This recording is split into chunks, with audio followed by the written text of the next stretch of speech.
Being a ritual slaughterer, he extended hospitality more than most. The feeling was common in European culture. You wanted to somehow show your work as a butcher didn't have an influence on you as a person. Israel Bornstein's father rinsed the blood from his cleaver, hung his apron, and readied himself for company.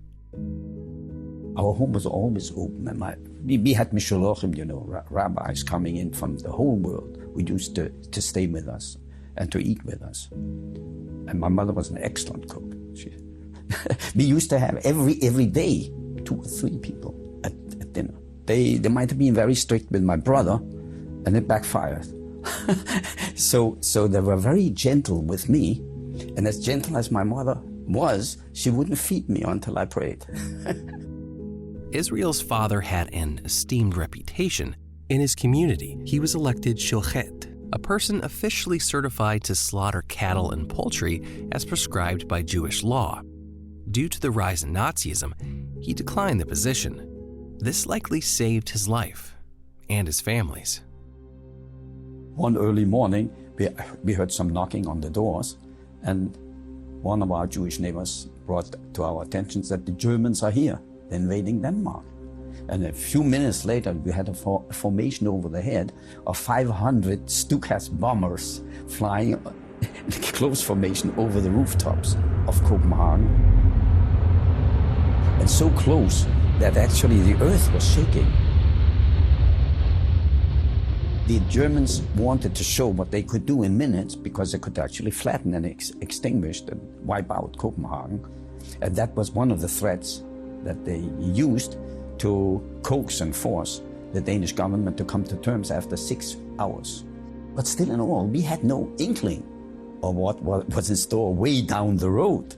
This was just, so you were occupied by Germans, so what? I'm Doug Fraser, and this is Stars Among Us.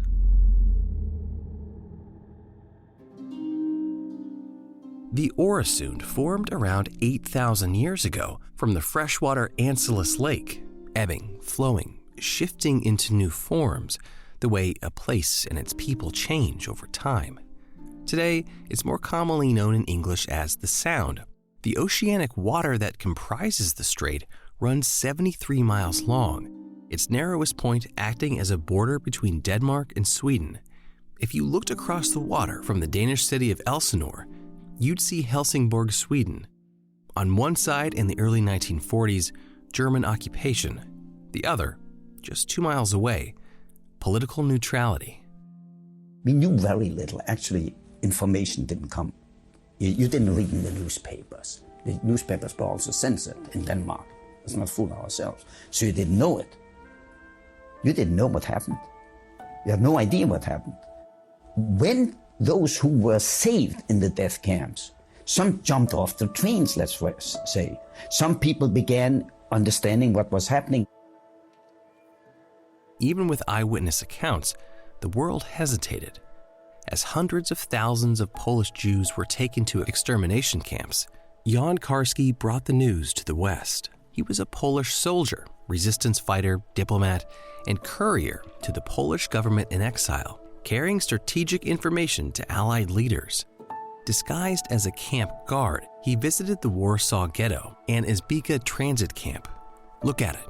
Remember, his guide repeated as they walked past unthinkable sights. Jan brought the horror stories to the Allies, but he was largely ignored. The world looked at him. He said, you have to get into action, otherwise all those people are going to be exterminated, they're going to be gassed. No one believed it.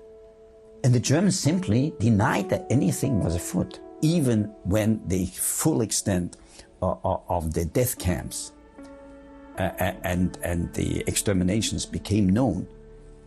People didn't even want to believe it. In fact, they persuaded the Danes that it would be a very gentle occupation and that also it would be done on very honorable terms. For instance, one of the conditions was, and terms, that the Danish armed forces retained their weapons and that the Danish government would remain in full control, but Germany would have the control of Denmark, and Denmark would be some kind of a subsidiary for the time being, and they would use Denmark as a pantry. That was a general idea. But as time went on, they became more and more oppressive. That's another matter. I would say under the Germans, we became even more religious. You know, in the trenches, everyone was a strong believer. The Nazi occupation hit Denmark on September 29, 1943, Rosh Hashanah, the Jewish New Year. Hitler issued direct orders to round up all the Jews in Denmark. The Swedish government saw the writing on the wall and offered immediate, unconditional sanctuary for all Danish Jews in Sweden. All they had to do was get there. And so the Elsinore Sewing Club was born. But there weren't any threads and needles or gossip over tea. The Elsinore Sewing Club was a code name. Its secret purpose was to sneak Danish Jews via boat across the Sound to safety in Sweden. Under the cover of night, families fled. Boats of various sizes, all of them small enough not to draw attention, ferried Jews away from occupied Denmark. The Bornsteins joined the escape. It was awful. So the first evening we went down, and I recall every younger person, because it was pitch dark and it was near the coast. So every younger person was guiding an elder person, an older person down. And we waited and waited, and we could hear the fishing boat, and the fishing boat did not arrive. And next morning, we were heartbroken, everyone, you know, the expectation of being saved or rescued, and he didn't come. And we started guessing he had been caught, and probably we will never get out alive. The cover of darkness afforded safety for escape. It also proved troublesome. The man in the boat hadn't been captured. He couldn't find the pickup spot. In that moment, with safety slipping from their fingers, it makes you wonder how difficult it must have been for Israel to stay silent despite his mind and body clamoring for refuge, so close that he could hear it. Somewhere in the dark night, freedom appeared, and just as quickly, it was gone.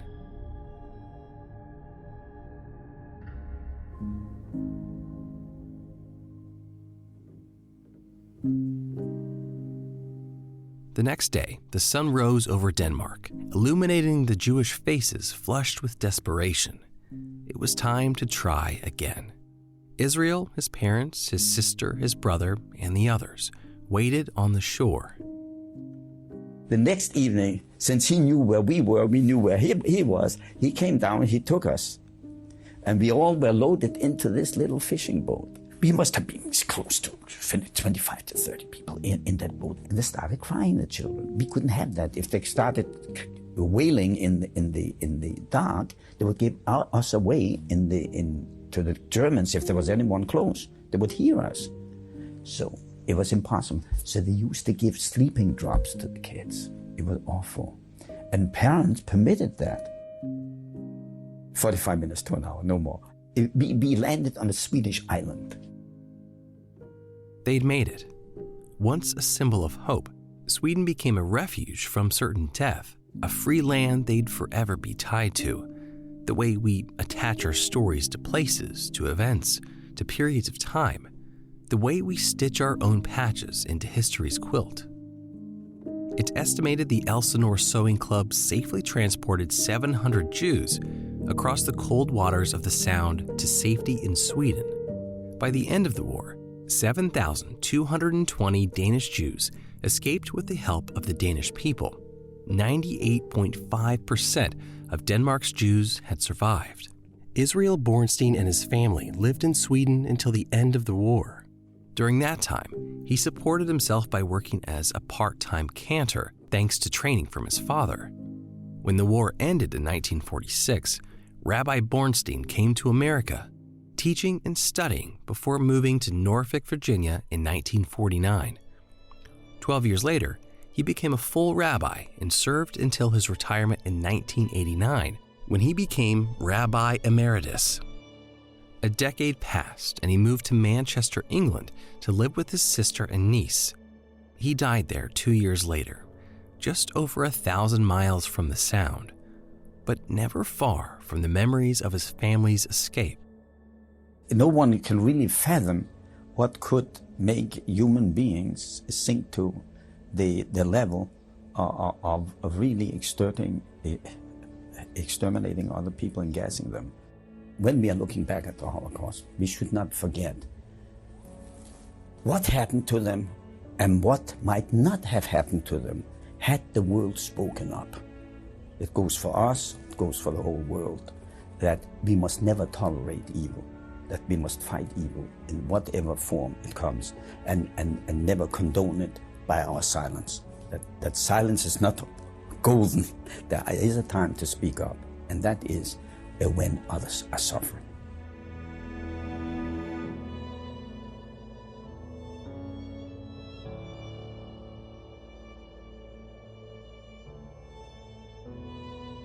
Stars Among Us is brought to you by the Holocaust Commission of the United Jewish Federation of Tidewater and other fine sponsors, and has been funded in part by a grant from Virginia Humanities.